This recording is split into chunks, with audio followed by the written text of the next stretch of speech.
आज हम करेंगे set theory with lots of examples and MCQs. MCQs भी ऐसे जो मोस्ट एक्सपेक्टेड एमसीक्यूज हैं, राइट। तो इसमें देखो हमारे पास फर्स्ट टॉपिक आता है। इससे पहले हमने टॉपिक में डिस्कस किया था सेट को कैसे रिप्रेजेंट करते हैं, सेट का कि कार्डिनैलिटी क्या होती है। कार्डिनैलिटी मीन्स उसका ऑर्डर हम कैसे चेक करते हैं, वो चीज़ें आ जाती हैं इसमें। इसके अलावा हमने डिस्कस किया था टाइप्स ऑफ सेट्स क्या होते हैं, equal set, equivalent set. Then after हमने डिस्कस किया था सबसेट, पावर सेट। इन सभी के बारे में हम ऑलरेडी डिस्कशन कर चुके हैं। तो अगर किसी ने मेरी प्रीवियस वीडियो नहीं देखी तो उसका लिंक मैंने डिस्क्रिप्शन बॉक्स में दिया है, वहाँ से आप उसको देख सकते हैं। तो आज का हमारा फर्स्ट टॉपिक है दैट इज़ यूनियन। यूनियन क्या होता है? यूनियन मतलब कि जो भी हमारे पास एलिमेंट्स हैं, यूनियन क्या होता है? इकट्ठे करना, कंबाइन करना, ठीक है। अब सेट्स में भी वही चीज़ आ जाती है कि यूनियन मीन्स सेट्स के अंदर जो भी एलिमेंट्स हैं उनको आपने कंबाइन करके लिखना है, ठीक। सपोज करो मेरे पास कोई सेट है ए जिसमें मेरे पास 1 और 2 एलिमेंट है, कोई बी सेट है मेरे पास 2 और 3। तो इनका कम्बिनेशन क्या होगा, इनकी यूनियन क्या होगी? 1, 2 और 3। 1 फ्रॉम ए, 2 टाइम्स आ रहा था तो उसको हमने 1 टाइम लिखा है। Repetition is not allowed it here. तो 1, 2, 3 डिस्टिंक्ट एलिमेंट्स हम लिखते हैं 1, 2, 3। ये इसका क्या बन जाता है? इसकी यूनियन बन जाती है। अब इसमें देखने वाली बात है जो लास्ट लाइन है। लास्ट लाइन क्या लिखी हुई है? A contained in A union B. अब देखो मेरे पास आया था 1, 2, 3, ये यूनियन आई थी। अब इसमें अगर देखा जाए तो ए क्या था? 1, 2, ए इसी का पार्ट बन रहा है। सेम वे से अगर मैं देखूँ बी भी तो इसी का पार्ट बन रहा है। Same thing is written here, same thing यहाँ पे लिखी हुई है। A contained in A union B and B contained in A union B. A भी ए यूनियन बी का पार्ट है। सेम वे से अगर मैं देखूँ तो बी भी ए यूनियन का ही पार्ट है। नेक्स्ट आता है टॉपिक इंटरसेक्शन। इंटरसेक्शन क्या होता है? इंटरसेक्शन होता है कि दो सेट्स में कौन सा पार्ट कॉमन आ रहा है। लाइक मैंने बात की थी 1 और 2, दूसरा सेट मैंने लिया था 2 और 3। अब देखा जाए तो दोनों में कॉमन क्या आ रहा है? अकेला 2 ही तो कॉमन आ रहा है और तो नहीं कुछ आ रहा ना। अब देखें तो ए इंटरसेक्शन बी, जो इनके कॉमन पार्ट है हमारे पास 2 आया है। जो 2 है वो ए में भी कंटेंड है। लास्ट लाइन भी इसकी भी इम्पॉर्टेंट है। इसमें क्या लिखा है? ए इंटरसेक्शन बी कंटेंड इन ए। हमारे पास इंटरसेक्शन में आया था 2, ये ए में भी कंटेन है। सेम वे से जो इंटरसेक्शन है वो बी में भी कंटेन है, ठीक है। यही चीज़ यहाँ पे लिखी हुई है कि A intersection B contained in A intersection B contained in B also. Next is disjoint set. अब डिसजॉइंट सेट कौन से हो गए कि जिसमें कुछ भी इक्वल ना हो। सपोज करो मैं कोई सेट 2 सेट से लेके चलती हूँ। लाइक मैंने एक सेट ले लिया 1, 2, दूसरा सेट मैंने ले लिया 2, 3। अब देखा 3, 4, ठीक। देखा जाए तो दोनों में कुछ भी कॉमन नहीं है। तो अगर दोनों सेट्स में कुछ भी कॉमन ना तो उसको हम क्या कहते हैं? Disjoint set. अगर दो सेट्स में कुछ भी कॉमन ना हो तो उसको हम बोलते हैं disjoint set. Next is difference of the set. Difference of the set इसमें क्या है? देखो if A and B are 2 sets then their difference A minus B.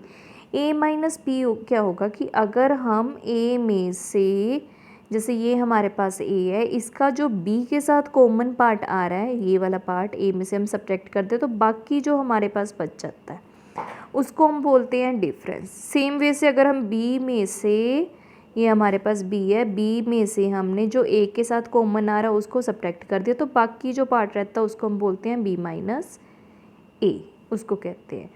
Simple सी बात में हो गया कि ऑल दोज एलिमेंट्स ऑफ ए, वो सारे एलिमेंट्स जो ए को तो बिलोंग करते हैं बट बी को नहीं बिलोंग करते। अगर बी को नहीं बिलोंग करे तो किसको बिलोंग करे? तो इसके कंप्लीमेंट को बिलोंग करें। यहीं से एक रिज़ल्ट भी बनता है हमारे पास, A minus B is equal to A intersection B complement, ठीक है।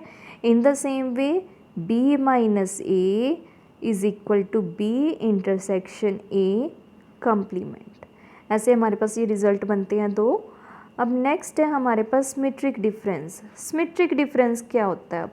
अब बात आती है सिमेट्रिक डिफरेंस की। सिमेट्रिक डिफरेंस क्या है कि जो भी हमारे पास डिफरेंसेस आए हैं ए माइनस बी, बी माइनस ए, मतलब इंटरसेक्शन पार्ट को छोड़ के बाकी जो आया हमारे पास डिफरेंसेस उनकी यूनियन को, इसको हम डिनोट करते हैं ए ट्रायंगल बी, इसको हम ट्रायंगल से डिनोट करते हैं, ठीक है। तो ये हमारे पास आता है symmetric difference of two sets, symmetric difference of two sets.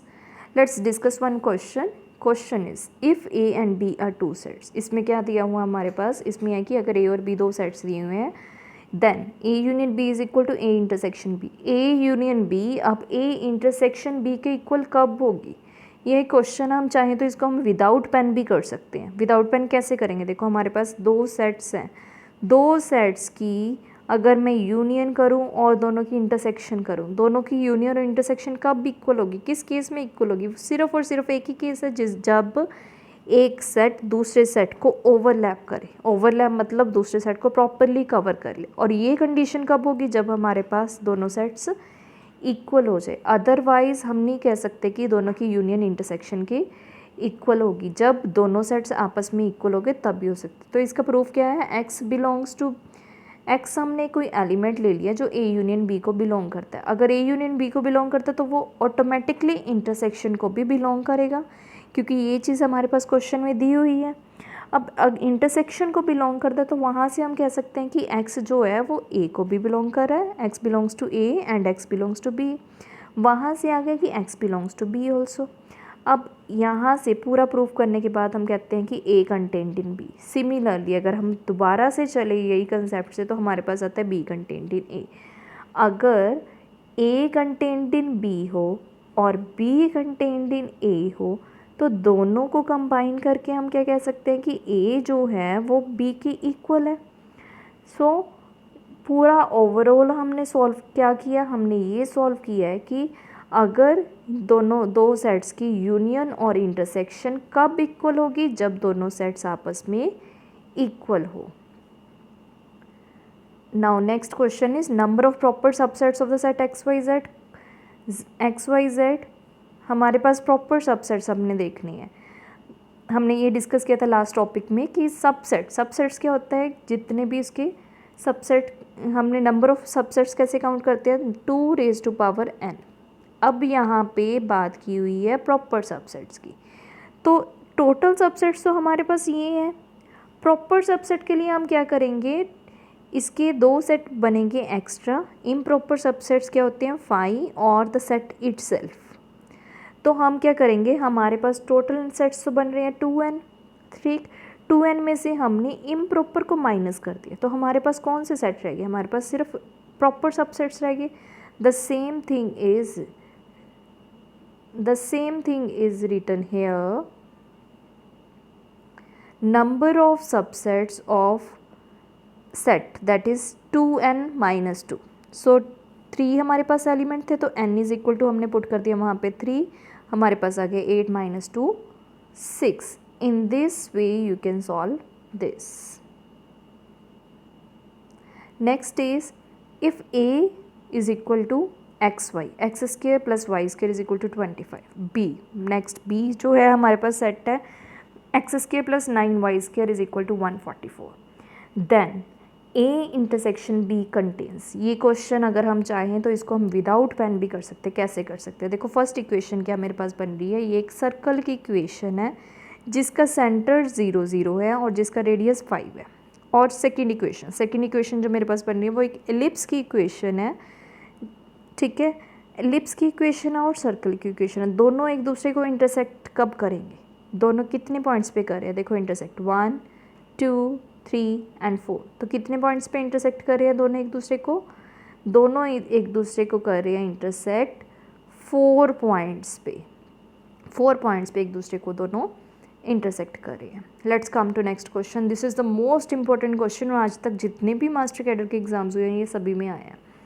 अब देखो इसमें क्वेश्चन में क्या है, which of the following is an empty set. Empty set कौन सा है, फर्स्टली देखो ए पार्ट, इसमें क्या है मेरे पास 0 है, 0 is that is not the empty set.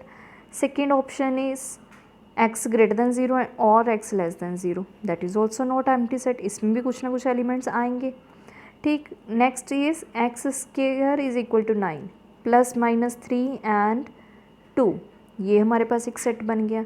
Next option is D option, x square plus 1 equal to 0।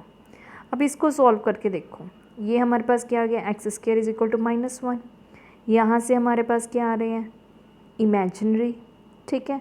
But यहाँ पे कंडीशन दी हुई है कि जो x है वो रियल को बिलोंग कर रहा है। सॉल्व करके तो हमारे पास इमेजिनरी नंबर्स आ रहे हैं, तो which one is the empty set, so D option is correct and D is the empty set.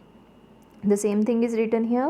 Since x square plus 1 is equal to 0, x is equal to, after solving you will get this, then this is the empty set because this does not belongs to real numbers, इसलिए ये क्या हो गया, एक empty set हो गया क्योंकि ये real numbers को belong नहीं कर रहे। Next is if A has 5 element, अगर A में 5 element है, ये फिर सबसेट वाला क्वेश्चन आ गया। इसमें देखो क्या है कि अगर ए में 5 एलिमेंट्स मीन्स आपके पास n5 दिया हुआ है, the number of non empty subsets of A, non empty subsets कितने होंगे ए के। अब पहले हमने बात की थी प्रॉपर सबसेट्स की, उसमें क्या कर रहे थे हम, एम्प्टी सेट और सेट इटसेल्फ को माइनस कर रहे थे, ठीक है। अब इसमें हम बात कर रहे हैं कि हमारे पास एक सेट है, उसके 5 एलिमेंट्स है, सेट के अंदर 5 एलिमेंट्स है, तो उसमें कितने नॉन एम्प्टी सेट्स होंगे, तो कितने नॉन एम्प्टी टोटल सबसेट होंगे, 2 रेज़ टू पावर n, ठीक, means 2 raise to power 5, these are the total subset. उसमें से हमने सिर्फ एक माइनस किया, कौन सा माइनस किया, हमने सिर्फ 5 वाला माइनस किया, हमने इटसेल्फ वाला माइनस नहीं किया इसमें। तो हमारे पास क्या आ गया answer, so the correct answer is 31। After solving that what you will get, 2n minus 1 that is equal to 2 raised to power 5 that is equal to 32 minus 1 31. So how many number of non-empty subsets are there, that is 31. Now come to next question. Next question is if n is the set of natural number, अगर मेरे पास कोई n दिया हुआ है, set है जो natural number का है, a n is equal to, this is most important question और ये बहुत बार आपको मास्टर कैड में पूछा गया है। इसमें क्या है, एन अगर हमारे पास सेट ऑफ नेचुरल नंबर दिया हुआ है, a n is equal to a x and x belongs to n. इसके साथ एक कंडीशन दी है, b N intersection C n is equal to D n, where b c है relatively prime number. Relatively prime number मतलब दोनों का अगर हम जीसीडी ले तो हमारे पास क्या आता है, 1 आता है। रिलेटिवली प्राइम का को प्राइम नंबर्स जो होते हैं, ठीक है। तो हमने इनमें से ऑप्शंस चुननी है, क्या ऑप्शंस हो सकती हैं इसके लिए। देखो अगर मेरे पास बी एन इंटरसेक्शन सी एन, वो क्या हो गया, डी एन के इक्वल हो गया। अगर बी एन इंटरसेक्शन सी एन, ये गिवन मेरे पास दिया हुआ है ये ऑप्शन, इसका मतलब क्या है कि जो बी सी है वो इंटरसेक्शन को बिलोंग कर रहा है। तो इंटरसेक्शन किसके इक्वल है, यहीं से हमने कहा कि इसके इक्वल है इंटरसेक्शन, तो B C belongs to D N. अगर बी सी डी एन को बिलोंग कर रहा है तो बी सी डी को भी तो बिलोंग करेगा। वही चीज़ वहाँ से हमारे पास कौन सी ऑप्शन आ गई, यहीं से हम कहते हैं कि हमारे पास option is, so the correct option is d is equal to b c. Now move to next question. Next question is a is equal to x square minus 5x plus 6 is equal to 0 and b is equal to 2 4 4 5, then a cross b intersection c, तो ये किसके equal होगा। सबसे पहले हमने ए set में देखना है कितने एलिमेंट्स हैं, इसको 0 के इक्वल करके देखा कितने एलिमेंट्स आ रहे हैं हमारे पास ए सेट के अंदर, 2 3 2 एलिमेंट्स आ गए, बी में 2 4 देन 4 5। सबसे पहले हमने इंटरसेक्शन वाला पार्ट सॉल्व करना है। इंटरसेक्शन में देखो हमारे पास कितने एलिमेंट्स हैं, 4, एक 4 ही है। देन आफ्टर ए के साथ उसका क्रॉस करना है, क्रॉस मतलब ऑर्डर्ड पेयर में लिखना है। उसके लिए बहुत इजी सा कंसेप्ट है, ए के हर के एलिमेंट की दूसरे के साथ पेयरिंग कर देनी। कैसे पेयरिंग करेंगे, 2 और 4 देन आफ्टर 3 और 4, ये हमारे पास इसका आंसर आ जाएगा 2 4 and 3 4। Now come to next question. Next question is if A is equal to x square minus 1 is equal to 0 and b is equal to x square minus 2x plus 1 is equal to 0, then, तो इनमें से कौन सी condition होगी, कौन सी condition हो सकती है, सोचो। देखो इसके बारे में कैसे सॉल्व कर सकते हैं। ए मेरे पास है एक्स स्क्वेयर माइनस 1, इसको सॉल्व किया तो मेरे पास कौन से एलिमेंट आ गए ए के अंदर, 1 और -1। देन आफ्टर बी को सॉल्व किया तो इसमें 1. Let's now continue talk about the options. Options में देखो A intersection B is equal to A.